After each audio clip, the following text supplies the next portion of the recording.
Hello everyone, कैसे हो आप सब? होप आप सब अच्छे से होंगे। My name is Khan Shaukat and I again welcome you all to the triple S YouTube channel. आज हम अपनी एमसीक्यू सीरीज़ का लेक्चर नंबर 22 करेंगे और आज के लेक्चर में हम क्वेश्चंस करेंगे regarding the open source softwares. अगर इससे पहले वाले लेक्चर्स आपने अभी तक नहीं देखे हैं, आप प्लेलिस्ट में जा सकते हो, वहाँ पे आपको सारे वीडियोज़ एक साथ मिल जाएंगे। लेक्चर को स्टार्ट करने से पहले I request you all to subscribe to this channel अगर आपने अभी तक नहीं किया है, and don't forget to like and share the video. आज तबीयत फिर से थोड़ी सी ख़राब है, अगर वॉइस में आपको कहीं पे कोई भी प्रॉब्लम आ जाएगी उसके लिए फिर से एडवांस में सॉरी। तो चलिए हम शुरू करते हैं आज का session, starting with question number 1। What is the full form of OSS? आपको बताना है कि OSS की फुल फॉर्म क्या है। So the right answer for question number 1 will be option A, that is open source software. ये वाला question काफी बेसिक सा क्वेश्चन है और ये JSA के 3-4 शिफ्ट्स में आया हुआ है ये वाला क्वेश्चन। नेक्स्ट क्वेश्चन के बारे में बात करते हैं। Dash is a software whose source code is freely available and can be modified by programmers to provide new features and capabilities. आपको बताना है कि वो कौन से सॉफ्टवेयर्स होते हैं जिसका सोर्स कोड आपको फ्रीली अवेलेबल मिलता है इंटरनेट पे और जिसको आप मॉडिफाई भी कर सकते हो in order to increase the capabilities और features of that particular software. So the right answer of our question number 2 will be option C, that is open source softwares. Open source softwares का source code आपको freely available मिलता है, आप चाहे तो उसको modify भी कर सकते हो, लेकिन मॉडिफिकेशन करने के बाद आपको क्या करना पड़ेगा, एक रिक्वेस्ट भेजनी पड़ेगी। किनको? प्राइमरी डेवलपर्स को। प्राइमरी डेवलपर्स मतलब हो गया जिन्होंने एक्चुअली वो सॉफ्टवेयर डेवलप किया होगा। ओके, अब अगर वो आपकी मॉडिफिकेशन को एक्सेप्ट करेंगे तो उसके लिए हम एक टेक्निकल टर्म इस्तेमाल करते हैं, दैट इज पैच। अगर वो आपकी मॉडिफिकेशन को रिजेक्ट करेंगे तो उसको हम क्या बोलते हैं, फॉर्क। ये दो टर्म्स भी आप याद रखोगे। नेक्स्ट क्वेश्चन के बारे में बात करते हैं। Microsoft Windows is a dash type of software. आपको बताना है कि माइक्रोसॉफ्ट विंडोज और simply you can say Windows operating system जो है ये किस टाइप का सॉफ्टवेयर है। Is it open source, freeware, shareware और proprietary software? So the right answer for question number 3 will be option D, that is proprietary software. Next question के बारे में बात करते हैं। Dash software is a software that is available free of cost. आपको बताना है कि वो कौन से सॉफ्टवेयर्स होते हैं जो कि अवेलेबल होते हैं हमारे लिए फ्री ऑफ कॉस्ट, यानी कि जिनको हम इस्तेमाल करते हैं विदाउट पेइंग एनी मनी। ठीक है, so option number B will be the right answer, that is freeware. बात करते हैं क्वेश्चन नंबर 5 के बारे में। फ्रीवेयर सॉफ्टवेयर्स आर जनरली, आपको बताना है जो फ्रीवेयर सॉफ्टवेयर्स होते हैं यानी कि वो सॉफ्टवेयर जिनको हम फ्रीली इस्तेमाल करते हैं विदाउट पेइंग एनी मनी, वो सॉफ्टवेयर जनरली क्या होते हैं, क्लोजर सोर्स और open source. So the right answer of our question number 5 will be option A, that is closer source. Generally term यहाँ पे यूज की गई है, ये कोई हार्ड एंड फास्ट रूल नहीं है कि वो क्लोजर सोर्स ही होने चाहिए, लेकिन मोस्ट ऑफ द टाइम्स वो क्या होते हैं, क्लोजर सोर्स। नेक्स्ट क्वेश्चन के बारे में बात करते हैं। Skype, Adobe Reader, Yahoo Messenger and TeamViewer और एग्जांपल्स ऑफ। आपको बताना है Skype, Adobe Reader, Yahoo Messenger and TeamViewer ये किसकी एग्जांपल्स हैं। So the right answer for question number 6 will be option number C, that is freeware softwares. बात करते हैं क्वेश्चन नंबर 7 के बारे में। Dash is a software which is offered at no cost but money is charged for additional features. आपको बताना है कि वो कौन से सॉफ्टवेयर्स होते हैं जिनको आप इस्तेमाल कर सकते हो या डाउनलोड कर सकते हो फ्री ऑफ कॉस्ट, और उसके बेसिक फीचर्स को भी आप इस्तेमाल कर सकते हो फ्री ऑफ कॉस्ट, लेकिन अगर आपको एडिशनल फीचर्स इस्तेमाल करने होंगे तो उसके लिए आपको क्या करना पड़ेगा, पे करना पड़ेगा। आपको बताना है उन सॉफ्टवेयर्स को हम क्या बोलते हैं। क्वेश्चन नंबर 7 का जो करेक्ट आंसर रहेगा that will be option A, that is freemium. Freemium जो टर्म है ये दो टर्म से बना हुआ है, one is free plus premium. ठीक है, तो कंबाइंडली ये क्या बन जाता है, फ्रीमियम। अगर आप बेसिक फीचर्स इस्तेमाल करोगे तो वो आपके लिए फ्री होते हैं, लेकिन अगर आप एडिशनल फीचर्स को इस्तेमाल करना चाहोगे तो उसके लिए आपको क्या करना पड़ेगा, प्रीमियम अमाउंट पे करना पड़ेगा, हेंस द टर्म फ्रीमियम। ठीक है। और जितनी भी बड़ी बड़ी ऑर्गेनाइजेशंस अभी आप देख रहे हो वो फ्रीमियम स्ट्रैटेजी को ही फॉलो करते हैं। ठीक है ना, वो क्या करते हैं, फ्रीमियम स्ट्रैटेजी को फॉलो करते हैं।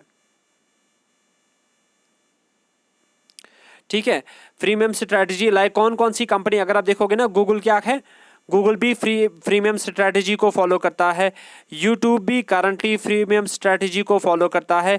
इसी तरीके से आप एक पॉपुलर वेबसाइट देखोगे लिंक्डइन, वो भी क्या करता है, प्रीमियम स्ट्रैटेजी को फॉलो करता है। अमेजॉन भी प्रीमियम स्ट्रैटेजी को ही फॉलो करता है। अगर मैं थोड़ा बहुत आपको समझाने की कोशिश करूंगा एज एन एग्जाम्पल, आप देखोगे लाइक अगर आप गूगल अकाउंट खोलते हो ना तो वहाँ पे आपको 15 GB फ्री स्टोरेज दी जाती है। ठीक है ना, लेकिन अगर आप 15 GB से ज़्यादा स्टोरेज की डिमांड करोगे तो उसके लिए आपको क्या करना पड़ेगा, पे करना पड़ेगा। समझ में आ रही बात। तो 15 GB तक क्या है, बेसिक फीचर है, वहाँ तक आप फ्रीली इस्तेमाल कर सकते हो, उसके बाद आपको क्या करना पड़ेगा, पे करना पड़ेगा। ठीक है, नेक्स्ट क्वेश्चन के बारे में बात करते हैं। Dropbox, Skype, WordPress and Clash of Clans are examples of. आपको बताना है Dropbox, Skype, WordPress and Clash of Clans ये किसकी एग्जांपल्स हैं। So the right answer for question number 8 will be option B, that is freemium. ठीक है, आपको यहां पे कंफ्यूज नहीं होना है। मैंने आपको अभी बताया स्काइप एक एग्जाम्पल है किसकी, फ्रीवेयर की भी, बिकॉज आप स्काइप को फ्रीली डाउनलोड कर सकते हो और इस्तेमाल कर सकते हो। और स्काइप एग्जाम्पल आती है किसकी, फ्रीमियम की भी, क्योंकि आप इसको फ्रीली इस्तेमाल कर सकते हो लेकिन इसके बेसिक फीचर्स, अगर आपको एडिशनल फीचर्स चाहिए होंगे तो आपको उसके लिए पे करना पड़ सकता है। ठीक है, नेक्स्ट क्वेश्चन के बारे में बात करते हैं। Dash is commercial software that is distributed free to users, eventually either requiring or encouraging users to pay for the continued support of the software. आपको बताना है वो कौन से कमर्शियल सॉफ्टवेयर्स होते हैं, उनको हम क्या बोलते हैं, जो कि आप फ्रीली इस्तेमाल कर सकते हो किसी स्पेसिफिक टाइम पीरियड के लिए। जैसे ही वो स्पेसिफिक टाइम पीरियड खत्म हो जाता है आपको बताया जाता है कि अगर आप कंटिन्यू चाहते हो इसकी सर्विसेज आपको क्या करना पड़ेगा, पे करना पड़ेगा। आपको बताना है उन सॉफ्टवेयर्स को हम क्या बोलते हैं। Option number D will be the right answer, that is shareware. ठीक है, बात करते हैं नेक्स्ट क्वेश्चन के बारे में। WinZip, Acrobat, Adobe Acrobat 8 Professional and GetRight are examples of। आपको बताना है WinZip, Adobe Acrobat 8 Professional and GetRight ये किसकी एग्जाम्पल्स हैं। Option number C will be the right answer, that is shareware. Next question के बारे में बात करते हैं। प्रोप्राइटरी सॉफ्टवेयर्स और समटाइम्स आल्सो नोन एज, आपको बताना है प्रोप्राइटरी सॉफ्टवेयर्स का दूसरा नाम क्या आता है। Option A is closed source software, option B is commercial software, option C is both A and B, and option D is neither A nor B. So the right answer for question number 11 will be option C, that is both A and B. Next question के बारे में बात करते हैं। Which of the following is /R advantages of proprietary software? आपको बताना है कि proprietary software की advantage इनमें से कौन कौन सी होती है। Stability, reliability, uniqueness and compatibility. Option number E will be the right answer, that is all of the above. These are all properties or you can say advantages of proprietary software. Stability का मतलब हो गया कि ये वाले software जो होते हैं ना स्टेबल होते हैं, मतलब इनमें क्रैश इनका क्रैश होना नियर टू इम्पॉसिबल होता है। ठीक है, यानी कि क्रैश होने के चांसेस काफ़ी कम होते हैं। रिलायबिलिटी टर्म आपने बहुत बार सुनी होगी, आप कमेंट सेक्शन में मेंशन करके बताओगे कि ये क्या होता है। ठीक है, यूनिकनेस की अगर हम बात करेंगे ना, जो हमारे प्रोप्राइटरी सॉफ्टवेयर्स होते हैं ना इनके ऑल्टरनेटिव्स आपको ज़्यादा देखने को नहीं मिलेंगे। ठीक है, ओके।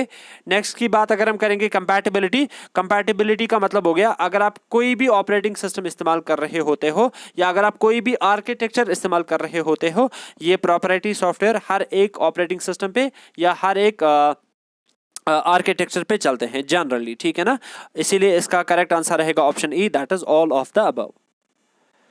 नेक्स्ट क्वेश्चन के बारे में बात करते हैं। Open source software can be either free of cost और चार्जेबल। आपको बताना है जो हम ओपन सोर्स सॉफ्टवेयर इस्तेमाल करते हैं ये कभी कभी फ्री ऑफ कॉस्ट भी हो सकते हैं या कभी कभी इनको इस्तेमाल करने के लिए हमें पे भी करना पड़ सकता है। आपको बताना है क्या ये स्टेटमेंट ट्रू है कि फॉल्स है। So the right answer of our question number 13 will be option A, that is true. Next question के बारे में बात करते हैं। What is the full form of GPL? आपको बताना है कि GPL की फुल फॉर्म क्या है। So the right answer for question number 14 will be option B, that is General Public License. Next question के बारे में बात करते हैं। Who is considered to be the father of open source technology? आपको बताना है ओपन सोर्स टेक्नोलॉजी का फादर किसको माना जाता है। Option number C will be the right answer, that is Richard Stallman. Richard Stallman is considered to be the father of open source technology. अब अगर हम ऑप्शन ए की बात करेंगे, जेम्स गॉसलिंग ये कौन है? इसने जावा को डेवलप किया था, ये आपको पता होगी। लाइनस टोरवाल्ड्स ने क्या किया था? इसने लिनक्स या लाइनक्स ऑपरेटिंग सिस्टम को डेवलप किया था। और एलन ट्यूरिंग ने क्या किया था? He is considered to be the father of modern computers, और इसी ने ट्यूरिंग टेस्ट दिया था। ठीक है, ट्यूरिंग टेस्ट दिया था जो हम एआई में इस्तेमाल करते हैं, और इसी ने ट्यूरिंग मशीन का मॉडल भी दिया था। ट्यूरिंग मशीन का मॉडल भी दिया था, ये पॉइंट भी आपको पता होगी। इस क्वेश्चन का जो करेक्ट आंसर रहेगा that will be option C, Richard Stallman. Next question के बारे में बात करते हैं। Which of the following is not an open source operating system? आपको बताना है given are the 4 options, इनमें से कौन सा ओपन सोर्स ऑपरेटिंग सिस्टम की कैटेगरी में नहीं आता है। Option number D will be the right answer, that is Windows. आपको पता है Android, ubuntu and Linux, these are all open source operating systems. However Windows क्या है? ये एक प्रोप्राइटरी सॉफ्टवेयर है, ठीक है ना, प्रोप्राइटरी सॉफ्टवेयर है। ठीक है, ये पॉइंट आपको पता होनी चाहिए। नेक्स्ट क्वेश्चन के बारे में बात करते हैं। Which of the following is /r open source internet browsers? आपको बताना है इनमें से कौन कौन सा ओपन सोर्स इंटरनेट ब्राउजर है। So the right answer of our question number 17 will be option C, that is both A and B. Mozilla Firefox क्या है? ये एक ब्राउजर है और ये ओपन सोर्स की कैटेगरी में आता है। वैसे ही क्रोमियम भी क्या है? ये भी एक ब्राउजर है और ये भी ओपन सोर्स की कैटेगरी में आता है। ठीक है, नेक्स्ट क्वेश्चन के बारे में बात करते हैं। Which of the following IDEs is open source? आपको बताना है इनमें से कौन सा IDE ओपन सोर्स की कैटेगरी में आता है। सबसे पहले आपको IDE की फुल फॉर्म पता होनी चाहिए, that is integrated development environment. ठीक है, और ये हम किसके लिए इस्तेमाल करते हैं? सॉफ्टवेयर्स को डेवलप करने के लिए हम IDEs का इस्तेमाल करते हैं। आपको बताना है इन चार ऑप्शंस में से कौन सा IDE ओपन सोर्स की कैटेगरी में आता है। Option number D will be the right answer, that is all of the above. ठीक है, VS कोड भी, एंड्रॉइड स्टूडियो भी and PyCharm, these are all open source IDEs। ठीक है, और यहाँ पे VS कोड में जो VS आता है ना, इसकी फुल फॉर्म क्या है? That is visual studio. ये पॉइंट भी आप याद रखोगे। नेक्स्ट क्वेश्चन के बारे में बात करते हैं। The term FLOSS is associated with? आपको बताना है FLOSS किसके साथ एसोसिएटेड है। Option number A will be the right answer, that is open source software. ठीक है, और FLOSS की फुल फॉर्म है that is free slash Libra, LIBRE, इसको इंग्लिश में पढ़ते हैं लिब्रा, ओपन सोर्स सॉफ्टवेयर। ठीक है, ये फुल फॉर्म भी आप याद रखोगे। ये लिब्रे जो है actually it is a French term which means free. ठीक है, इसीलिए स्लैश करके यहाँ पे क्या आ रहा है? फ्री आ रहा है। और इसका जो करेक्ट आंसर रहेगा that will be option A, that is open source software. Question number 20 says that Which of the following is not a proprietary software? आपको बताना है इनमें से कौन सा proprietary software नहीं है। So the right answer for question number 20 will be option C, that is Audacity. Audacity, ठीक है ना, ये क्या है? ये एक ऑडियो सॉफ्टवेयर है। ऑडियो सॉफ्टवेयर, इनफैक्ट ये क्रॉस प्लेटफॉर्म, मैं लिखूंगा यहाँ पे क्रॉस प्लेटफॉर्म ऑडियो सॉफ्टवेयर है, जो कि क्या है, एक तो फ्री है एंड ओपन सोर्स भी है।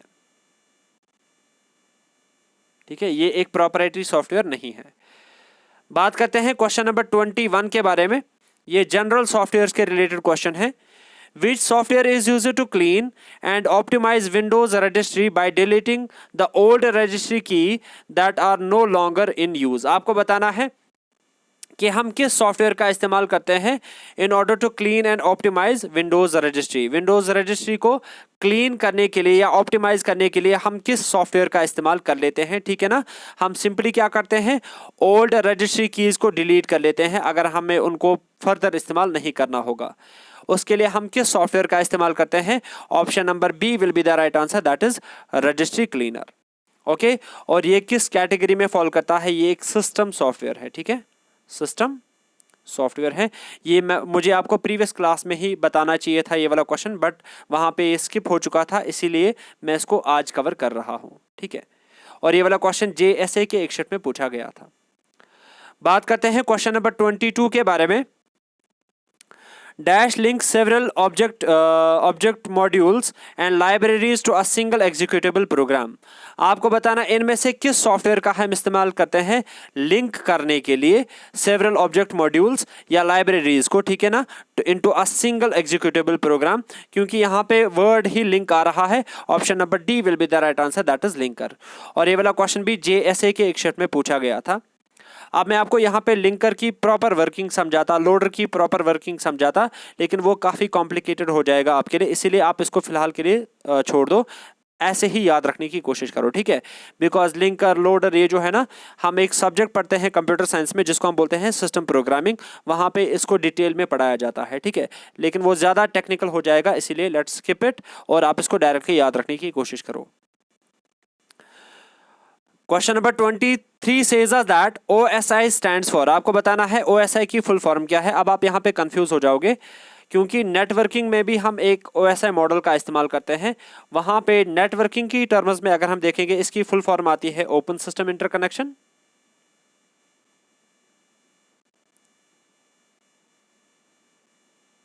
ठीक है, एंड अगर हम देखेंगे from the perspective of open source softwares, इसकी फुल फॉर्म आती है option number D, that is open source initiative. Okay, दोनों फुल फॉर्म्स आप याद रखोगे। अब क्वेश्चन पे डिपेंड करता है, वहां पे अगर वर्ड्स में क्वेश्चन में लिखा हुआ होगा with respect to open source software तो आप इसको टिक करोगे, अगर मेंशन किया होगा विथ रेस्पेक्ट टू नेटवर्किंग तो आप इसको टिक करोगे। ठीक है, नेक्स्ट क्वेश्चन के बारे में बात करते हैं। The user must agree to the dash terms and agreement when they use an open source software। आपको बताना है कि यूजर को एग्री करना पड़ता है, किस पे एग्री करना पड़ता है? Option number B will be the right answer, that is licence terms and agreements. ठीक है ना, जब भी आप कोई भी ओपन सोर्स सॉफ्टवेयर इस्तेमाल करते हो, इंस्टॉल करते हो, तो आपको क्या करना पड़ता है? एग्री करना पड़ता है लाइसेंस टर्म्स पे और एग्रीमेंट्स पे। नेक्स्ट क्वेश्चन के बारे में बात करते हैं। Richard Stallman from MIT established a special license called। आपको बताना है रिचर्ड स्टॉलमैन, मैंने आपको अभी बताया who is he is considered to be the father of open source technologies, है ना।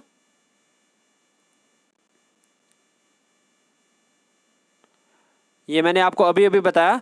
अब आपको बताना है कि इसने एस्टेब्लिश किया था एक स्पेशल लाइसेंस। ठीक है ना, आपको बताना है उस लाइसेंस का नाम क्या है। Option number A will be the right answer, that is GNU licence. ठीक है, GNU लाइसेंस। अब मैं अगर इसकी फुल फॉर्म आपको बताऊंगा, GNU stands for G itself stands for GNU, N stands for not, U stands for Unix।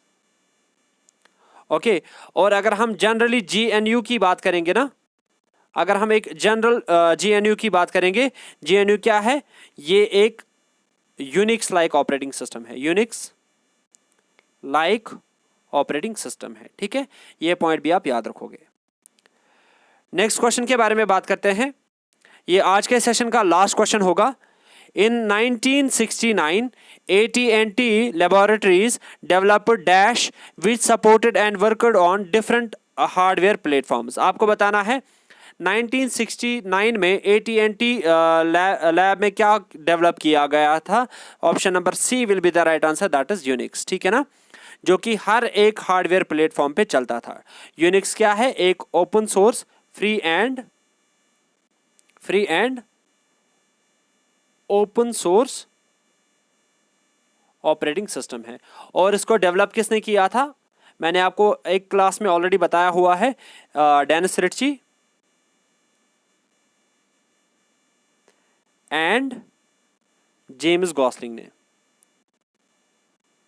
Sorry can Thompson ने, can Thompson. ठीक है, ये पॉइंट भी आपको पता होना चाहिए. तो होपफुली आज के सारे क्वेश्चंस आपको अच्छे से समझ में आ गए होंगे.